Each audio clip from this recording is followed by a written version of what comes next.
Bonjour à toutes et à tous et bienvenue dans Paris Je te quitte le podcast. C'est parti pour une seconde saison dans laquelle je réponds à toutes les questions que vous vous posez sur le changement de vie. Comment trouver un emploi ou choisir sa nouvelle ville ? Par quoi commencer quand on veut quitter Paris et surtout comment surmonter les difficultés qui pourraient se présenter ? Nous aborderons ici tous les sujets liés au départ afin de vous donner les clés pour enfin quitter Paris et commencer une nouvelle vie. Embarquement immédiat pour de nouveaux conseils et astuces. Pour ce nouvel épisode, je vous propose de vous intéresser à une question que vous êtes très nombreux à vous poser, à savoir comment choisir la ville idéale après Paris. Oui, parce que souvent, ça fait déjà plusieurs années que vous vivez en région parisienne et que vous avez vos habitudes et que petit à petit, vous commencez peut-être à vous en lasser et vous aimeriez bien changer de ville.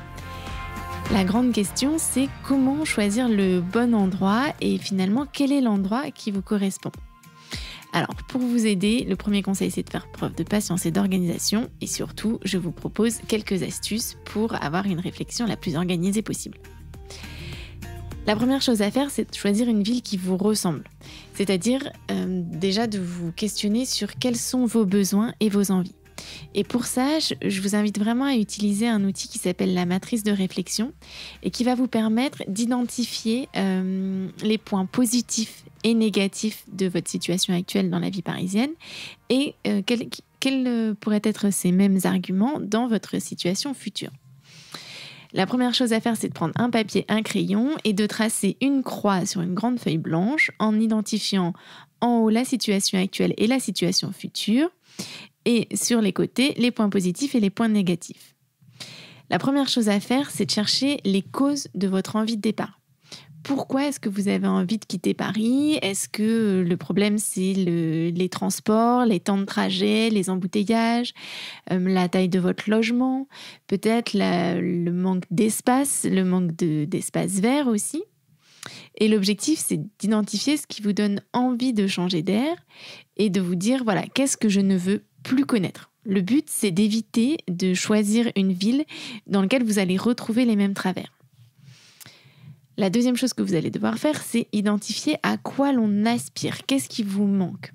C'est sans doute la case la plus facile à cocher dans notre matrice, puisque c'est la vision de rêve de votre vie future. Quel style de vie vous avez envie d'avoir ? Est-ce que vous voulez un nouveau cadre pour vos enfants ? Est-ce que vous voulez adopter un rythme de vie plus paisible, augmenter votre pouvoir d'achat ? Le but, c'est vraiment de lister tous les critères qui vous manquent aujourd'hui et que vous voulez absolument retrouver. Ensuite, il va falloir s'intéresser à ce que vous pourriez perdre en quittant Paris. Ah oui, parce que même si aujourd'hui vous êtes vraiment dans la démarche du ras-le-bol et du « je veux quitter Paris le plus vite possible », il y a forcément des choses qui vous plaisent quand vous avez choisi de venir vous installer en région parisienne, c'est que vous aviez déjà des affinités pour certaines choses. Donc il est important de reconnaître que la situation que vous connaissez aujourd'hui, elle présente forcément certains avantages, et qu'il y a des choses que vous ne voudriez pas perdre. Peut-être la proximité avec les écoles, le fait de ne pas prendre trop la voiture, le fait d'avoir des commerces de proximité. Tout ça, c'est important que vous puissiez prendre le recul pour bien l'identifier. Ensuite, il faut vous intéresser à ce qui pourrait ne pas vous plaire ailleurs. Parce que forcément, quand on se projette dans un nouveau projet, tout est toujours tout beau, tout rose, mais il y a forcément des choses où créer une situation idyllique, en fait, ne pourra qu'entraîner de la déception. Du coup, il va falloir se demander quels pourraient être les changements qui vous conviendraient moins et vérifier que ce ne sont pas des points trop bloquants. Par exemple, si vous devez fréquemment vous déplacer à l'étranger pour votre travail, forcément, la proximité avec un aéroport international, elle va être importante. Si vous aimez bien aller en vacances et partez régulièrement au week-end, vous aurez peut-être besoin d'une gare TGV à proximité. Donc, c'est vraiment important d'identifier ce à quoi vous n'êtes pas prêt et ce qui pourrait vous manquer dans votre situation actuelle. Peut-être que les transports au quotidien sont fatigants, mais que vous retrouvez dans une ville de pleine campagne avec plus aucun moyen de déplacement ne serait pas l'idéal. Donc, une fois que vous avez bien identifié vos attentes et vos besoins, avec la matrice de réflexion notamment, ce que je vous conseille, c'est d'utiliser plusieurs sources pour vous renseigner. En effet, le meilleur moyen de vous renseigner sur les villes qui vous intéressent, c'est de faire vos propres recherches. Pour ça, vous avez bien sûr Internet, sur lequel vous pouvez rechercher directement des informations sur les villes qui vous intéressent. Mais vous avez aussi le site parisjetequitte.fr. Forcément, vous y trouverez plein d'informations et notamment des témoignages d'anciens Parisiens qui sont partis s'installer, qui pourraient peut-être vous inspirer.